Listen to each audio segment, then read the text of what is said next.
Ada amal yang lebih hebat daripada jihad, lebih hebat daripada baca Quran, lebih hebat daripada haji, lebih hebat daripada bangun masjid. Bangun masjid duit keluar, jihad darah keluar, melahirkan anak mati taruhannya. Tapi ini amal nih lebih hebat dari segalanya. Apa itu? Ridha menerima takdir Allah Subhanahu wa ta'ala. Inilah yang paling berat. Saya sampai hari ini belum sanggup. Ustaz belum sanggup menerima takdir Allah, belum. Kematian mak saya itu sampai ini belum puas saya membawa dia jalan-jalan. Kenapa dulu aku tak liburan seminggu? Kenapa tak aku bawa dia umrah setahun 2 kali? Kenapa selalu. Jadi sampai hari ini saya belum ridho. Terus kalau belum ridho, kenapa Ustaz ceramah? Aku cerita aja, menceritakan tentang apa yang ada dalam hati belum. Jadi kalau ada orang mengatakan marilah kita ridho menerima takdir Allah, menceramahkannya yang mudah, menggerakkan lidah yang mudah, tapi menerima takdir Allah itu berat luar biasa. Padahal saya yang berceramah. Takdir sudah dituliskan di Lauhil Mahfuz 50.000 tahun sebelum Allah menciptakan langit dan bumi. Sebelum ada langit, sebelum ada bumi, sebelum ada manusia, Allah sudah menulis takdir. 50.000 tahun Allah sudah menuliskan takdir bahwa kau Abdul Somad akan kehilangan ibumu di saat usiamu 42 tahun. Walaupun jamaah banyak yang menduga saya 24 tahun.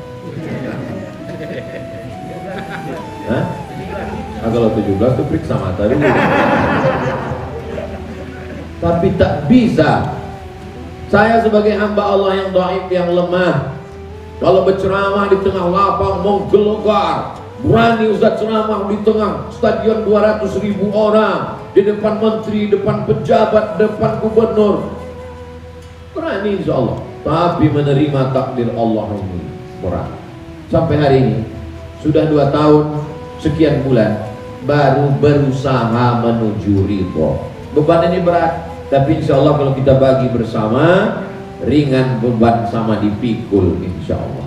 Doakan saya supaya saya ridho menerima takdir Allah. Selama ini ibu berdoa, ya Allah lancarkan rezeki suamiku supaya aku bisa beli tas kulit, supaya bisa ganti gelang baru, rantai baru. Selipkan doa, jadikan Abdul Somad Ustadz kami itu bisa ridho menerima takdirmu ya Allah. Takdir kehilangan seorang ibu itu luar biasa. Aku meninggal aku biasa aja kata dia. Gak sama bro. Mungkin kau sekedar jumpa, habis itu dititipkannya kau ke kaleng susu. Ibuku tidak begitu. Disekolahkannya saya, dibawakannya ke pesantren guru mengaji, dimasakkannya pulut kuning, dikasihnya pakai kelapa coklat di atas, diserahkannya ke guru mengaji. Sampai ketika usianya 70 saya bilang, mak aku mau S3 ke Sudan. Nanti kalau aku ke Sudan ini mak tinggal sendirian di rumah ini. Saya mau ngetes aja sebetulnya mana mungkin saya tinggalkan dia sendiri. Nanti aku di Sudan selama setahun 2 tahun baru pulang. Apa kata dia? Pergilah kau, yang penting kau mesti doktor. Begitu. Padahal dulu waktu di Maroko dibilangnya pulanglah kau, tak ada gunanya kau doktor kalau aku almarhumah. Rupanya setelah 10 tahun serumah, kuat hatinya, disuruhnya lagi saya kuliah. Itulah yang memberikan saya semangat sehingga saya selesaikan kuliah itu. Padahal saya sudah down. Jadi kenapa kita bisa ridho? Di antaranya adalah kalau berkumpul dengan orang soleh-soleh. Saya yakin dan percaya, saya sampai hari ini bisa hidup, bisa sehat, itu semua adalah karena doa jamaah. Karena ketika beliau meninggal itu rasa saya dunia ini udah kiamat udah. Tak sanggup saya lagi. Pernah saya diundang ceramah pertama kali, saya bilang ke panitia, saya tidak berani membatalkan tausiah ini karena sudah janji. Jamaah sudah datang ribuan orang, tak mungkin saya tak datang. Tapi nanti kalau aku tiba-tiba tak keluar suara dari mulutku kalian, aku minta maaf, karena aku tak jamin aku bisa menghadapi hidup ini lagi. Rupanya Allah berikan kekuatan. Akhirnya jamaah pun mengirimkan doa. Doanya tak tanggung-tanggung. 1 Instagram isi doanya amin amin amin amin amin amin amin amin amin amin. Yang pertama yang membuat kita ridho adalah doa orang. Makanya hari ini yang datang ini adalah orang-orang yang mendoakan Abdul Somad, mendoakan Ibunda Ummil Hasanah. Nama kami lah yang paling sering disebut di rumah-rumah orang. Qul huwallahu ahad, Allahus. Habis itu mereka berdoa, Rabbana atina fid dunya hasanah. Kami berdua ya. Mana disebut orang Pak Wakil Wali Kota? Beliau waktu pilkada aja. Tapi kalau acara di rumah orang, nama saya dulu, baru nama ibu. Yang saya bicarakan ini betul apa tak betul? Didoakan orang kami, didoakan orang. Makanya selalu saya kalau jumpa tadi, berjumpa dengan jamaah, berjumpa dengan Habib, berjumpa dengan Kiai, doakan kami Pak Ustadz, doakan juga saya. Doakan kami Pak Ustadz, doakan juga saya. Tak tahu kita entah doa yang mana menembus pintu langit, mengetuk pintu-pintu langit. Mendoakan orang, minta didoakan, dan didoakan. Itulah yang paling indah. Bayangkan kalau bangun jamaah di tengah malam, berwuduk dia. Setelah itu dia berdoa, sholat tahajud 2 rakaat. Ya Allah, Ustaz Somad selalu ingin dilaporkan orang, badannya udah makin kurus, ku tengok. Sehatkanlah dia ya Allah. Sehat. Sampai hari ini saya ditanya orang, apa suplemen yang minum Ustaz? Enggak ada. Saya minum air putih aja. Minum madu sedikit, madu Umi Putri namanya. Itu sekaligus untuk iklan. Karena madu itu semua hasilnya untuk anak yatim, duafa, pesantren, tahfiz Quran. Itu maka saya endorse. Habis itu udah, saya berharap kepada doa jamaah. Yang pertama yang membuat kita ridho adalah doa. Doa kita sendiri, doa jamaah, doa ustadz, doa habib, doa kiai. Maka jangan pernah bosan minta doakan. Sampai hari ini Abdul Somad tetap minta doa. Yang kedua, wasta'inu bis sabri wassalah. Banyak-banyak sholat. Kalau kebetulan pagi paksa-paksakan sholat duha, tak bisa berdiri, duduk di kursi. Allah. Rukuknya agak sedikit, sujudnya agak mundur. Katanya kalau sujud itu kening mesti menempel ke lantai kok. Gimana mau ditempelkan kursi? Takkan tempelkan ke spring bed. Duduk. Tak bisa duduk di kursi, duduk di lantai. Sholat melapangkan hati, melapangkan dada. Rabbi syrahli sadri, lapangkan dadaku. Wa yassirli amri, mudahkan urusanku. Wahlul 'uqdatan min lisani, lancarkan bicara. Kalau hati lapang, urusan mudah, bicara lancar, orang ngerti. Ini mohon maaf, selama saya bicara ini paham tak Bapak Ibu yang saya bicarakan? Karena saya pernah ada acara seminar di hotel, kawan saya di sebelah ngangguk-ngangguk terus. Habis itu dia tanya ke saya, Mat, katanya. Ya, saya bilang, kau paham gak apa yang dibilang profesor itu? Tidak, saya bilang. Kenapa kau ngangguk? Ya ngangguk aja. Alhamdulillah jamaah paham. Ngomong lancar karena urusan mudah, karena hati lapang dengan banyak-banyak sholat. Ada kawan saya semalam mengadu di Facebook. Sebentar saya bukakan dulu ya. Namanya tak saya sebut, menjaga kode etik tak boleh sebut nama. Mengadu dia di Facebook. Terus saya kirim satu gambar ucapan dari Mark Zuckerberg. Kenal Bapak Ibu Mark Zuckerberg? Yang punya Facebook. Apa kata Mark Zuckerberg? Berhentilah kalian berdoa di Facebook, karena aku tak bisa mengabulkan doa-doa kalian. Jadi saya tengok dia berdoa di Facebook, saya takut komen di situ. Kalau saya komen di situ dia jadi rame. Saya screenshot, saya kirim ke dia. Lalu saya kirimkan ini, berhentilah kalian berdoa di Facebook, karena aku tak bisa mengabulkan doa kalian, karena aku CEO dan aku bukan Tuhan. Habis itu dibalasnya di mana kita mengadukan keluh kesah kita? Di sujud terakhir. Berdoalah saya di sujud terakhir tuh, kadang lebih lama sujudnya daripada ayatnya. Iyalah ayatnya kul huwallah. Sujud sampai terasa saya basah sajadah itu. Loh, banyak betul air mata. Rupanya kurang kering jemurnya tadi siang. Mengadu kepada Allah Subhanahu wa ta'ala. Ini ceramah saya ini tak direkam. Nah, itulah yang membuat kita menjadi kuat. Inna sanulqi alaika qawlan thaqila. Banyak-banyaklah kau sholat malam, karena kami akan memberikan kepada engkau kalimat yang berat. Ini dinding ini berat, atap ini berat, lampu ini berat semua. Karena ini berat maka perlu pondasi yang kuat. Kalau tidak roboh, pondasi yang kuat itu adalah sholat, bukan sholat. Sujudnya lama-lama, tak bisa sholat duduk di lantai di kursi, sholat. Sampai hari ini saya kalau sedang susah hati saya sholat. Saya mau mengadu kemana? Kalau jamaah bisa ngadu ke saya. Kalau saya tak mungkin saya adukan ke jamaah. Jamaah aku sedang susah hati. Ustadz kami mau datang ngadukan kesusahan kami. Jadi betul nama saya itu tak salah pilih. Abdul Somad. Qul huwallahu ahad, Allahus somad. Dulu waktu saya kecil, selalu saya baca terjemah itu. Katakanlah Allah itu esa, Allah tempat bergantung. Saya tanya, mak, Allah tempat bergantung itu apa maksudnya? Pokok kayu itu apa? Kau nanti banyak orang bergantung ke kau. Mungkin orang tak bergantung duit ke saya, mungkin orang tak bergantung, tapi banyak orang menceritakan kesulitan, kesusahannya.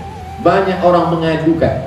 Lalu kalau saya mengadunya kemana? Tak ada tempat mengadu kecuali la ilaha illallah. Makanya sempat-sempatkan. Tak sempat jam 2 malam, sejam sebelum sholat subuh, mandi segar. Setelah itu mengadulah kepada Allah. Pertama sholat wudu, usolli sunnatal wudu rakaataini lillahi ta'ala, Allahu akbar. Ayatnya terserah. Habis sholat sunat wudu, sholat sunat taubat, usolli sunnatat taubat rakaataini lillahi ta'ala. Di sujud terakhir itu mengadu kepada Allah. Ustadz kan sekolahnya di Arab. Oh ya, di Mesir Arab, di Maroko Arab, di Sudan Arab. Tapi sampai hari ini kalau saya mengadu tetap pakai bahasa Melayu. Ya Allah, aku sedang susah hati ya Allah. Tapi tak saya ucapkan dalam hati, karena kalau diucapkan pakai bahasa Melayu batal sholat. Tapi ketika sendiri tengah malam, kalau ketika ada jamaah, dah. Karena kalau di tengah jamaah, ya Allah aku sedang susah hati, Allah ditanya jamaah, masalah apa Pak Ustaz? Minta kepada Allah Subhanahu wa ta'ala. Idza sta'anta fasta'in billah. Kalau bumi ini, makhluk yang ada di atas tanah ini sudah tak ada satupun lagi yang mau mendengar engkau, maka berbisiklah ke tanah. Insya Allah malaikat-malaikat di langit akan menurunkan rahmat dari Allah Subhanahu wa ta'ala. Yang pertama, doa orang. Yang kedua, sholat. Yang ketiga, melepaskan kesulitan orang lain. Ini akan melapangkan hati. Cari warung di kampung yang kira-kira di kampung itu ada orang yang malu keluar rumah karena utangnya paling banyak. Assalamualaikum Pak tukang warung. Ya, siapa kira-kira di kampung ini yang malu keluar rumah karena utangnya banyak, sudah tak datang lagi kemari beli beras? Kata Pak tukang warung, hampir semuanya udah begitu, karena PPKM. Tapi tentu tidak semua. Kita cari yang orangnya sholat, yang orangnya soleh, yang orangnya baik, yang orangnya santun. Kita bayarkan utangnya tanpa dia tahu. Sehingga nanti ketika dia datang bawa uang mau bayar utang, Assalamualaikum Pak Warung, ya alhamdulillah saya sudah ada duit mau bayar utang. Apa kata yang tukang warung? Utangmu sudah dibayarkan kemarin, ada orang kemari saya tak tahu. Saat itu dia berdoa, disitulah rahmat Allah Subhanahu wa ta'ala turun. Kemarin waktu dari Pekanbaru rambut saya ini panjang. Lalu kemudian saya minta carikan tukang pangkas sama Ustaz Atta. Tolong carikan tukang pangkas yang tempat pangkasnya paling jelek. Kelilinglah kami di Balikpapan. Rupanya di Balikpapan itu tukang pangkas sudah pakai AC semua. barbershop, pakai AC cantik, hampir setengah jam keliling tak dapat. Akhirnya dapatlah tukang pangkas kayu, tidak pakai AC. Kelihatannya abang ini sudah lama tak dapat pelanggan karena duduknya santai. Pasrah tapi tak rela. Masuk kami ke dalam, pangkas. Uya pun terkejut, ditanya sama Ustaz Atta, kenal abang sama ini? Macam-macam kenal, tapi saya takut salah nanti malu, kata dia. Masya Allah, diiklankan di Instagram. Sampai hari ini kita cek dulu ya, berapa komen orang kita.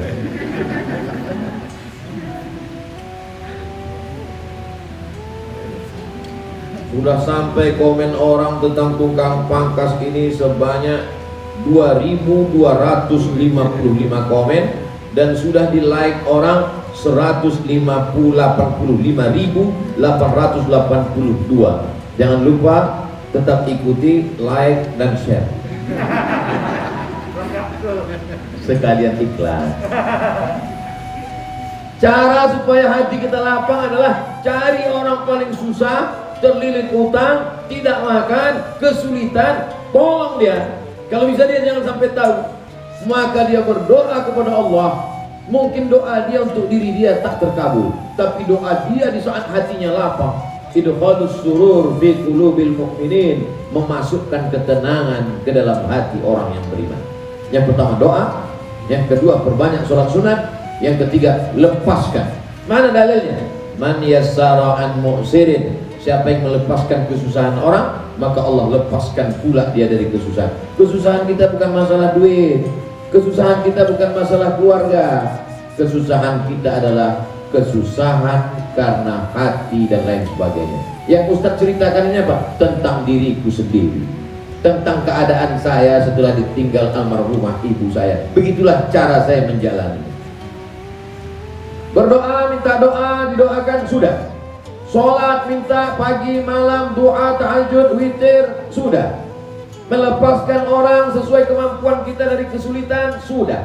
Apalagi yang perlu kita lakukan? Memperbanyak zikir. Karena Allah berjanji, ala bi zikrillahi tatma'innul qulub. Dengan banyak berzikir hati menjadi tenang. Ada Habib mengatakan banyak-banyak subhanallah.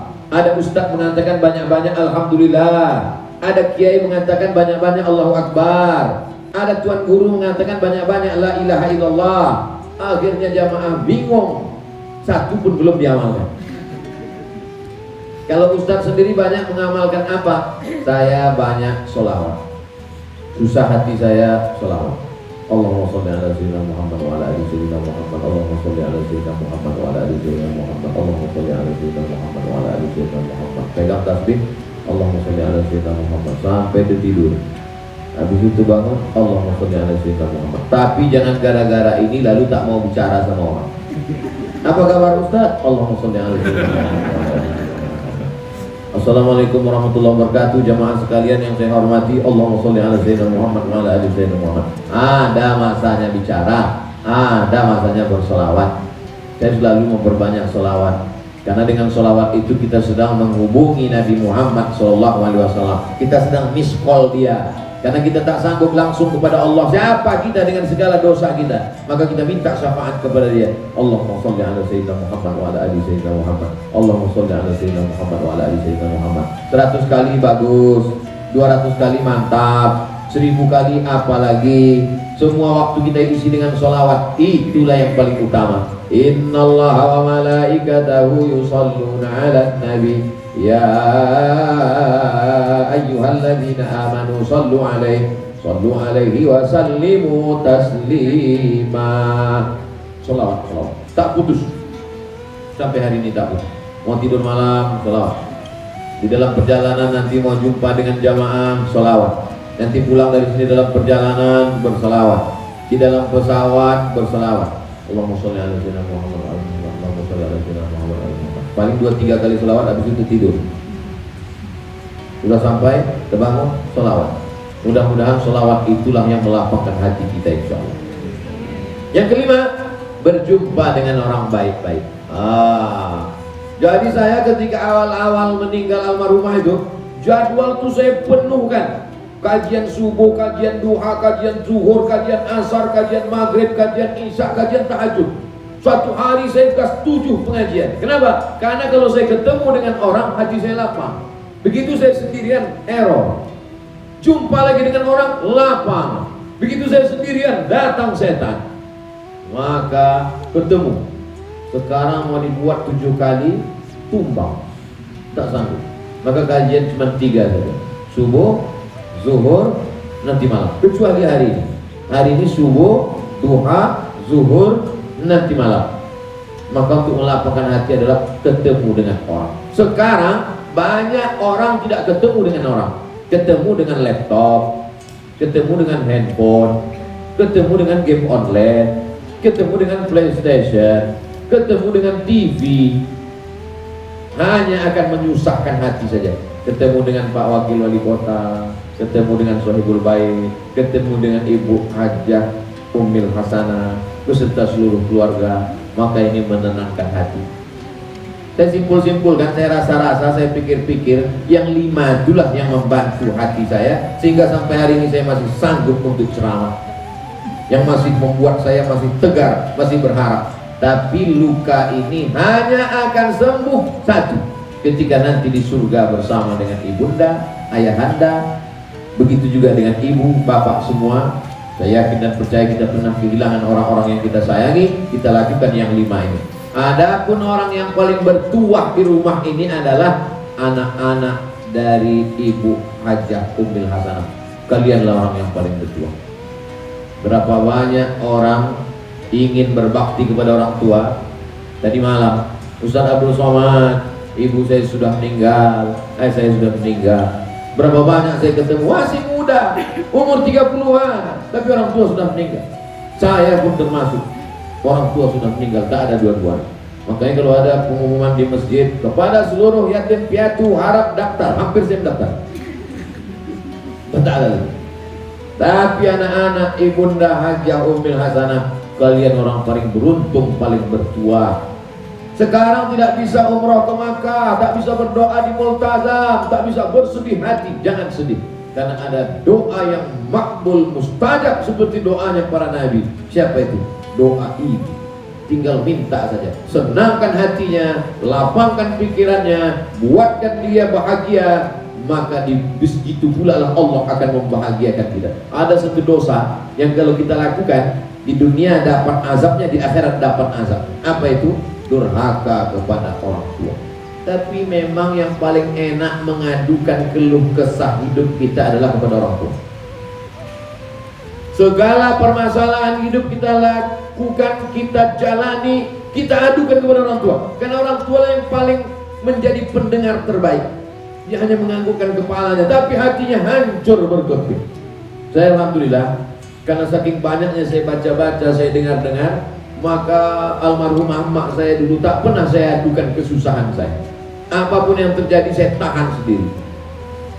Kenapa? Karena itu hanya akan menyusahkan dia. Paling-paling saya selalu minta doa. Ma, aku mau pergi, doakan aku. Ya, aku sekarang sedang dalam masalah, doakan aku. Apa masalahnya? Ini terlalu berat, Ma, cukup aku saja. Itu semua untuk supaya Allah berikan kelapangan, ketenangan. Karena kita ini prinsipnya, kalau belum bisa membahagiakan, jangan sampai menyusahkan. Kalau belum mampu untuk menyenangkan, jangan sampai menyulitkan. Belum mampu untuk melapangkan, jangan sampai menyempitkan hatinya. Sempit hatinya, susah pikirannya, disitulah akan datang kesempitan pula, dibalaskan oleh Allah Subhanahu wa ta'ala. Ini berlaku untuk semua bapak ibu saudaraku yang punya orang tua. Pulang dari sini, yang punya orang tua, belikan makanan paling dia suka, belikan pakaian, belikan kain, belikan sajadah, belikan Quran yang besar, belikan tasbih yang wangi. Supaya apa? Supaya ketika dia bertasbih diingatnya kita, ketika dibacanya Quran diingatnya kita, dipakainya kain diingatnya kita, dipakainya mukena diingatnya kita. Keluar doa dari mulutnya, itulah kebahagiaan yang luar biasa. Dulu ketika mak saya meninggal, saya sudah menduga kiamat sudah terjadi. Habislah aku sekali ini. Selamanya aku selamat nih karena doa dia ini. Ternyata sisa-sisa doanya itu masih ada lagi.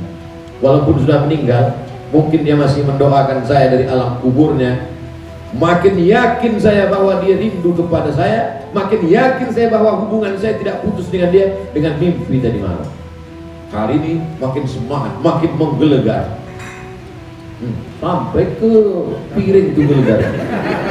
Itu pula masalahnya saya nih. Saya kalau udah nampak saya piring itu hilang bahan ceramah saya. Bapak Ibu yang dimuliakan Allah Subhanahu wa taala, nanti kalau ada yang bertanya, di mana Ustadz Somad ceramah tadi? Di rumah Ibu Hajah Ummil Hasanah beserta keluarga. Apa aja yang disampaikannya? Entah cerita tentang maknya aja dia. Entah apa kali itu aja nampaknya cerita dia. Bapak Ibu yang dimuliakan Allah Subhanahu wa taala, mudah-mudahan pertemuan kita ini pertemuan yang menurunkan rahmat dan barokah. Sampai hari ini kalau saya rindu saya bacakan Al-Fatihah. Malam Jumat tidak pernah kosong Al-Kahfi dan Yasin. Sesibuk apa, sepadat apapun ceramah, seletih apapun, Al-Kahfi, Yasin. Ya Allah, sampaikanlah pahala bacaanku kepada almarhum almarhumah, lapangkan kuburnya, bayangkan wajahnya. Hanya itu lagi kontak kita, putus kontak. Tak ada lagi yang bisa menghubungi selain daripada doa. Setiap mau Ramadan, sepekan sebelum menyambut Ramadan, undang anak yatim fakir miskin. Saya buatkan tahfiz Quran, saya buatkan yayasan atas nama dia, Yayasan Almarhumah Hajah Rohana. Tahfiz Quran 27 orang diterima tahun ini gratis semuanya. Lillahi ta'ala, untuk supaya sampailah hendaknya pahalanya kepada dia. Semua itu dilakukan hanya untuk supaya mengobati hati yang luka. Kalau kaca jatuh ke lantai masih bisa lagi kita rekat, kalau galak patah masih bisa kita sambung. Tapi kalau sudah hati hancur, maka obatnya hanya meminta kepada Allah Subhanahu wa ta'ala. Di akhir majelis, mari kita sama-sama berdoa. Mudah-mudahan hati saya, hati ibunda, hati bapak ibu semua selalu dijaga oleh Allah Subhanahu wa ta'ala dengan kemuliaan surat Al-Fatihah. A'udzubillahi minasyaitonirrajim. Bismillahirrahmanirrahim. Alhamdulillahirabbil alamin arrahmanir rahim. Maliki yaumiddin. Iyyaka na'budu wa iyyaka nasta'in. Ihdinas siratal mustaqim, siratal ladzina an'amta 'alaihim ghairil maghdubi 'alaihim waladdallin. Amin. Jangan lupa subscribe, like and share.